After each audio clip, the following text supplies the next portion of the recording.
విజయ్ ప్రభుత్వాన్ని కూల్చే కుట్ర పెద్ద ఎత్తున ప్లాన్ అట. మొత్తానికి అంత దొంగలంతా దొరికిరు, ప్రభుత్వం అరెస్ట్ చేసింది వాళ్ళందరినీ. విజయ్ ప్రభుత్వాన్ని కూల్చే కుట్ర ఒక్కొక్క ఎమ్మెల్యేకు 35 కోట్ల ఆఫర్ ఇచ్చిందట. టీవీకే ఎమ్మెల్యేతో ఒక యూట్యూబర్ బేరసారాలు చేసిందట.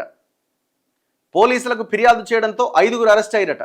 నిందితులు డిఎంకే మాజీ మంత్రి సెంథిల్ బాలాజీ అనుచరులట. మరి ఇప్పుడు ఎవరి ఇన్ఫ్లుయెన్స్తో, ఎవరి ప్రోద్బలంతో ఈ బేరసారాలకు దిగిర్రు? స్టాలినా? ఎవరు? ఎమ్మెల్యేల కొనుగోలుకు విజయ బేరసారాలు చేసిందని తమిళనాడు గవర్నర్కు డిఎంకే కంప్లైంట్ చేసింది.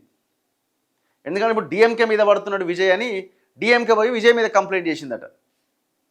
తమిళనాడులోని విజయ్ ప్రభుత్వాన్ని కూల్చేందుకు ఒక్కో ఎమ్మెల్యేకు 35 కోట్లు ఆఫర్ చేసిన ఆరోపణపై ఒక యూట్యూబర్ సహా 5గురు వ్యక్తులను పోలీసులు అరెస్ట్ చేశారు. పార్టీ మారాలి అని ఒత్తిడి చేస్తూ తమిళగ వెట్రి కలగం టీవీకే పార్టీకి చెందిన 10 మంది శాసనసభ్యులకు తలా 35 కోట్ల రూపాయలు ఇచ్చేందుకు బేరసారాలు జరిపారన్నది ఆరోపణ. అరెస్ట్ అయిన 5గురు వ్యక్తులు డిఎంకేకు చెందిన మాజీ మంత్రి సెంథిల్ బాలాజీ అనుచరులట.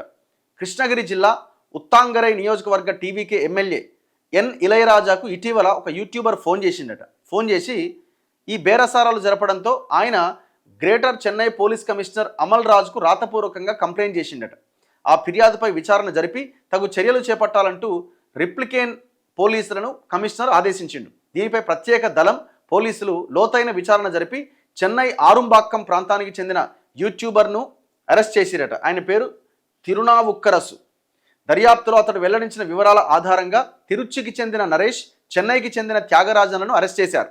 ఈ వ్యవహారంలో మాజీ మంత్రి సెంథిల్ బాలాజీ, ఆయన సోదరుడు అశోక్ కుమార్, వీరి అనుచరులకు సంబంధాలు ఉన్నట్లు దర్యాప్తులో తెలిసింది. ఈ మేరకు కరూరులో ఉన్న సెంథిల్ బాలాజీ అనుచరుడు, ప్రముఖ ఫైనాన్స్ సంస్థ అధినేత రమేష్, శక్తి మెస్ నిర్వాహకుడు కార్తీలను పోలీసులు అరెస్ట్ చేశారు.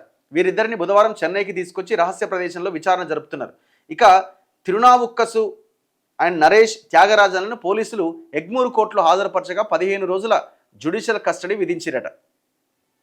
అయితే ఏమంటున్నారంటే ఒక ప్రధాన పార్టీ సూచనతో ప్రభుత్వాన్ని కూల్చాలనుకున్నారట. చెన్నై నుంచి ఇండియన్ పొలిటికల్ డెమోక్రటిక్ స్ట్రాటజీస్ అనే ఒక అభిప్రాయ సేకరణ సంస్థ కన్సల్టెన్సీ తరపున మాట్లాడుతున్నానంటూ తిరునావుక్కరసు అనే వ్యక్తి ఇటీవల టీవీకే శాసనసభ్యుడు ఇళయరాజాకు ఫోన్ చేసిండట.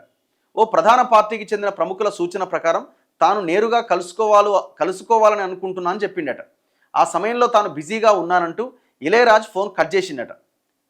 తిరునావుక్కరసు మళ్ళీ ఆయన్ని ఫోన్లో సంప్రదించి అసెంబ్లీలో స్పీకర్కు వ్యతిరేకంగా ఓ తీర్మానం చేయబోతున్నారు. ఆ తీర్మానానికి జరిగే ఓటింగ్లో టీవీకేకి వ్యతిరేకంగా ఓటేయాలి. అలా చేస్తే 35 కోట్ల దాకా చెల్లిస్తామని చెప్పిండట. పార్టీకి వ్యతిరేకంగా వ్యవహరించే ప్రసక్తి లేదని ఇళయరాజా ఫోన్ పెట్టేసిండట. ఆ తర్వాత తిరునావుక్కరసు మళ్ళీ ఫోన్ చేసి తన సంభాషణ బయట పెడితే తీవ్ర పరిణామాలు ఎదుర్కోవాల్సి వస్తుందని పదే బెదిరించిండట. అయితే దీన్ని డిఎంకే ఏమంటుంది? తన ప్రభుత్వాన్ని కాపాడుకోవడానికి ఇతర పార్టీల ఎమ్మెల్యేల కొనుగోలుకు బేరసారాలు జరుపుతున్న టీవీకే అధ్యక్షుడు తమిళనాడు ముఖ్యమంత్రి విజయ్ పైన చర్యలు తీసుకోవాలని గవర్నర్ డిఎంకే పార్టీ గవర్నర్కు ఫిర్యాదు చేసిందట.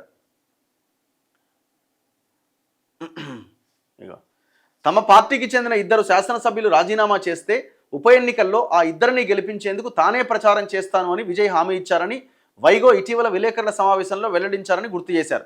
అలా బేరసారాలు జరిపే అన్నాడీఎంకేకు చెందిన 6గురు ఎమ్మెల్యేలతో రాజీనామా చేయించారు. తన ప్రభుత్వానికి సరిపడా మెజారిటీ లేకపోవడంతో ఇతర పార్టీల ఎమ్మెల్యేలను కొనేసి గండం నుంచి బయటపడొచ్చనే తలంపుతోనే విజయ్ ఇలాంటి చర్యలకు పాల్పడుతున్నారు అని ఆరోపించిరట. ఇట్లా ఈ వ్యవహారం బయటకు వచ్చింది. మొత్తానికి దొంగలు దొరికిరట.